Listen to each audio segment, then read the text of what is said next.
iyadoo dunidan aynu ku noolahay maalin ka dambaysa ay horumar la taaban karo ka gaadhayso ayada arkaysa dhulal jasiirado loogu talagalay dalxiis. waxaad kaloo arkaysaa dalku ka xiriirsan kuwaasoo qaarkood ay ka samaysan yihiin dahab dhalal habeentii u dambeysay. haddaba daawada ma aysan weydiisay siduu noqon karo hoteelka adduunka ugu yar iyo xaguu ku yaal. maanta waxaan soo bandhigi doonaa hoteelka adduunka ugu yar siduu yahay iyo halka adduunka kaga yaal. haddaba aynu booqano waddanka Urdun. waa waddan dhaca bariga dhexe, wuxuuna xuduud la leeyahay Sacuudiga, Suuriya iyo Ciraaq. waxaana sanad walba soo booqda kumanaan dalxiisayaal ah. waxaana ku yaala hoteelka caalamka ugu yar, waana ka hoteelka ha la yaabin.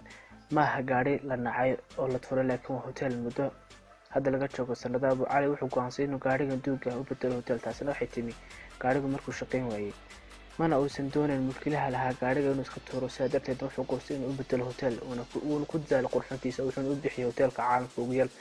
qolkan wuxuu si wanaagsan oo raaxo leh u qaadayaa 2 qof, laakiin qiimaha hoteelka laga seexanayo maaha mid jaban. habeenkii waa $75, laakiin taa rumaysamaysa. waxaana soo booqday dalxiisayaal fara badan. Abu Cali wuxuu u diyaariyaa dalxiisayaasha wax walba ay u baahan yihiin, wuxuuna cunada iyo waxyaabaha kale ee nolol maalmeedka uga doonaa tuulada. Abu Cali waa mid ku dadaala dalxiisayaasha inuu wareeg fiican u kaxeeyo si ay dalxiiska ay ugu soo bixaan hoteelkiisa ay ugu maqsuudaan. Abu Cali wuxuu xigsanaya mustaqbalka inuu sidan oo kale soo kordhiyo gawaarida noocan ah ee haddana isu bedelo hoteelka. maanta intaas ayaan soo bandhigay daawadayaal.